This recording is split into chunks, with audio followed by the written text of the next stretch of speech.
안녕하세요. 저는 지금부터 선배와의 대화를 진행할 3학년 4반 김동은입니다. 우선 발표 순서를 준비하긴 했는데 시간이 없어서 이건 좀 넘기고 저는 꿈이 국어교사였어요. 그래서 고려대, 한양대, 이대, 동국대는 다 국어교육과를 썼고 서울대는 조금 낮춰서 인문계열을 썼습니다. 그 다음에 최소한 이대는 가고 싶다라는 마음에 이화여대에 2장의 원서를 썼는데 운 좋게도 5개의 학교를 모두 최초합할 수 있었고 이대는 2장 중에 1장은 예비 입원을 받아서 추합을 하게 된 경우입니다. 그래서 국어교사가 꿈이다 보니까 고려대랑 좀 고민을 하다가 결국에는 서울대학교 인문계열을 선택했습니다. 우선 제가 참여했던 활동 중에 좀 핵심적이다 싶은 것만 추려왔는데 다 이야기할 수는 없고 일단 수상해서 제가 제일 잘 써먹은 활동은 행원 토론대회였어요. 이게 물론 그만큼 얻기 힘든 상이긴 하지만 한번 딱 얻고 나면은 자소서에도 활용할 수 있고 실제로 면접에서도 질문을 받았던 항목이라서 행원 토론대회는 정말 중요한 활동이라고 생각해요. 그 다음에 자율활동에서는 사회참여 정책 제안 프로그램이 되게 유용한 활동이라고 생각하는데 아무래도 제 진로와 관련된 주제를 정해서 사회적 이슈를 선정하고 거기에 대한 정책을 제안하는 거다 보니까 이것도 역시 유용한 활동이라고 생각합니다. 그래서 이것도 제가 자소서 2번에 썼어요. 그 다음에 일단 제가 교육봉사 동아리 다누리의 기장을 2학년 때 맡았고 이 2번째 거부터 좀 중요한 것 같은데 봉사를 한 번에 뭉텅이로 많이 하는 게 아니라 좀 꾸준히 하는 게 중요해요. 그래서 저도 1학년 때부터 2학년 때까지 일주일에 1시간씩은 꼭 교육봉사를 나갔어요. 그다음에 3번째가 또 중요한데 물론 2학년이 되는 친구들도 마찬가지지만 특히 3학년이 되면 대부분의 수행평가가 발표나 보고서 작성으로 이루어져요. 그러면 수행평가니까 빨리 해치워야지 하고 아무런 주제를 잡지 마시고 좀 큰 틀을 그리셨으면 좋겠어요. 내가 저번에 이런 활동을 했으니까 이거랑 관련 지은 이런 주제로 발표를 해야겠다라고 생각을 했으면 좋겠는 게 제가 제일 못한 게 이렇게 활동을 연결지어서 하는 거였고 그래서 자기소개서를 쓸 때 좀 애를 먹었기 때문에 큰 그림을 그려서 좀 자신의 진로와 관련 있는 발표를 해라라고 말씀드리고 싶고 독서는 읽지 않은 책을 막무가내로 넣는 건 정말 안 하셨으면 좋겠는 게 제가 면접 준비하면서 이걸 뼈저리게 느꼈어요. 면접 준비할 때 괴롭고 싶지 않다면 읽은 책만 넣으셨으면 좋겠습니다. 그 다음에 5번째 있는 건 뭐냐면 제가 1학년 때 진로 선생님께서 추천해 주신 방식이었는데 칠판의 양옆에 보면 그 초록 색깔 게시판이 있잖아요. 거기가 되게 의미 없이 쓰이는 경우가 많아요. 그래서 담임 선생님께 양해를 구하고 한쪽 구석을 빌려서 자신의 진로와 관련된 게시물을 계속 게시하는 거예요. 저는 국어교사가 꿈이었으니까 우리말과 관련된 게시물을 2주일에 한 번씩 2학년 때부터 3학년 1학기까지 꾸준히 게시했고 이것도 역시 자기소개서에서 잘 활용할 수 있는 항목이었어서 꼭 추천드리고 싶은 활동입니다. 그 다음에 면접 준비는 어떻게 했냐면 일단은 생기부를 펼쳐놓고 그 상장 이름이나 제가 참여한 활동 이름만 한글에다가 노트북에 쫙 써요. 그 다음에 활동에 참여하게 된 계기, 그 다음에 활동 내용, 배우고 느낀 점 이런 거를 한 3-4줄씩 다 정리를 합니다. 그럼 여기서 가장 중요한 게 뭐냐면 자료를 남겨놓는 건데 저 같은 경우에는 1학년 때 활동은 정말 기억이 하나도 안 나요. 그래서 거의 생기부를 공부하다시피 하고 수행평가 같은 거나 뭐 심지어 또래 교사를 한번 하더라도 거기에 대한 자기 소감문을 써서 내잖아요. 그런 걸 다 자료를 찍어서 남겨두시면 면접 준비할 때 정말 훨씬 편해요. 뭐 아니면 즉석에서 내야 하는 수행평가다라고 하면 한 학기 혹은 한 학년이 끝날 때 선생님을 찾아가서 좀 자료를 남겨놓으시면 면접 준비를 정말 훨씬 수월하게 할 수 있어서 제가 만약에 선배와의 대화를 할 기회가 생긴다면 이 얘기는 꼭 해주고 싶었어요. 그 다음에 2번째는 제가 면접 학원을 따로 다녀보진 않았는데 선생님들과 하는 것만으로도 정말 부족함이 없다고 느꼈을 정도로 선생님들께서도 되게 꼼꼼하게 도와주시고 열심히 도와주셔서 면접 준비는 학교 선생님들하고 함께 했으면 좋겠습니다. 그 다음에 아까 생기부를 그 노트북에 정리한다고 했잖아요. 그거를 다 암기하는 건 정말 불가능해요.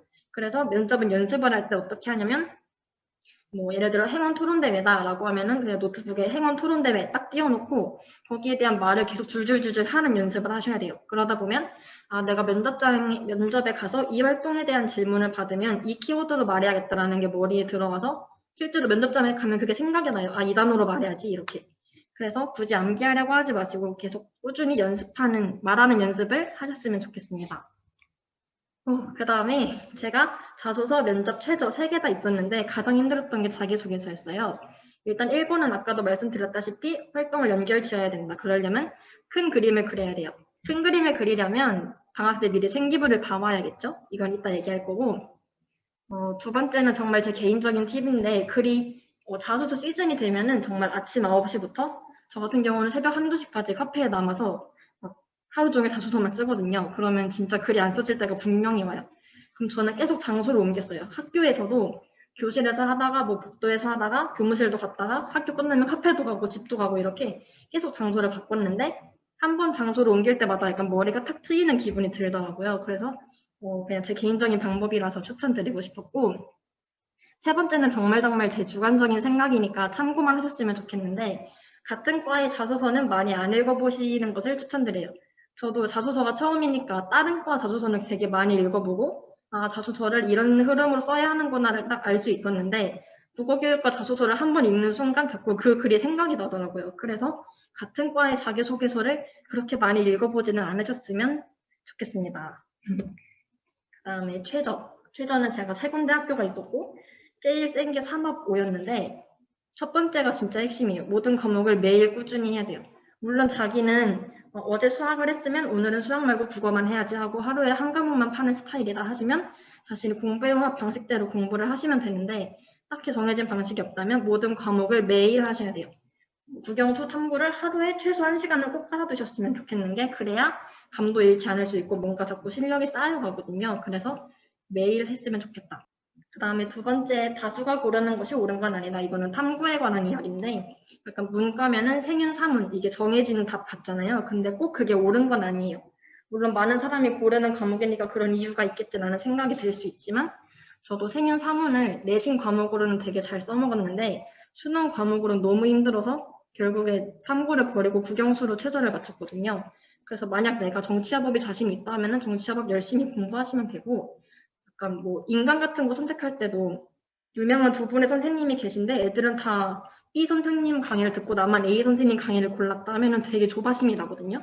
근데 약간 그런 걱정도 한두 달이면 끝나고 결국에는 자기가 하기 나름이에요. 어떤 강의를 듣든 자기가 그 선생님 강의를 잘 흡수해서 소화하면 되는 거니까 남들과 다른 선택을 한다고 너무 불안해하지 않으셨으면 좋겠어요. 그 다음에 최저는 생각보다 준비하는 친구가 정말 없어요. 애들이 안 하면 나도 하기 싫어지는 게 당연하고 그래서 최저 준비하는 친구를 찾아서 함께 공부를 하셨으면 좋겠습니다. 저도 되게 잠이 많아서 되게 힘든 타입이었는데 잠을 줄이는 방법보다는 깨어있는 시간을 효율적으로 활용하자라는 전략을 써서 열품탈하고 그 공부 시간을 재는 앱이 있거든요. 이거를 친구랑 같이 켜서 공부를 해서 되게 많은 효과를 본 경우입니다. 그다음에 네 번째는 당연한 얘기긴 하지만 집중이 잘 되는 시간과 장소를 파악해라. 그러니까 예를 들면 이런 거죠. 나는 꽉 막힌 독서실보다는 좀 트여있는 독서실이 낫다. 아니면 점심 먹고는 공부가 잘 안 되더라. 이런 걸 파악을 해서 그런 시간에는 어떤 공부를 할지 약간 계획을 세워두셔야 돼요. 예를 들자면 또 저는 점심 먹고 집중이 너무 안 될 때 영어 듣기를 하거나 노래 들으면서 수학 문제를 풀거나 이런 식으로 전략을 짜셔서 시간을 잘 활용하셨으면 좋겠어요. 그 다음에 방학 때 할 일은 아까도 말씀드렸지만 특히 2학년은 생기부를 훑어보셨으면 좋겠어요. 제가 작년에도 선배와의 대화를 들을 때 다 선배들이 이 얘기를 해줬었거든요. 생기부를 훑어봐라. 근데 제가 안 했다가 자소서 쓸 때 정말 힘들었어서 생기부를 한번 훑어보셨으면 좋겠고 큰 그림을 그려라. 그 다음에 탐구 과목은 2학년이 되는 친구든 3학년이 되는 친구든 미리 공부하는 게 정말 확실히 편해요. 그래서 탐구 과목만큼은 꼭 한번 공부해 갔으면 좋겠고 결국 방학 때 할 일은 공부다. 이게 결론이죠. 공부가 중요합니다. 그래서 마지막 조언은 일단 제가 이 자리에서 이렇게 얘기할 수 있는 기회를 얻은 것도 되게 영광이라고 생각해서 혹시 친구들한테 물어봐서 후배들한테 해줄 말이 있냐라고 물어봤더니 2명의 친구가 다 내신 얘기를 하더라고요. 뭐 어떤 길을 걷든 내신이 정말 중요해요. 저도 제가 1.3에서 1.4 정도까지 나왔는데 정말 마지막까지도 0.1점만 더 높였으면 하는 생각이 계속 들더라고요. 그래서 내신이 중요하니까 방학 때 열심히 공부하셨으면 좋겠고 그 다음에 고3이라는 게 되게 타이틀이 좀 무거워서 그렇지 생각만큼 힘든 길은 아니에요. 1, 2학년 때랑 그렇게 크게 다른 것도 없고 힘들어도 약간 친구들하고 다 같이 하는 분위기라서 너무 겁먹지 않으셨으면 좋겠습니다. 숨차. 네, 고맙습니다. 감사합니다.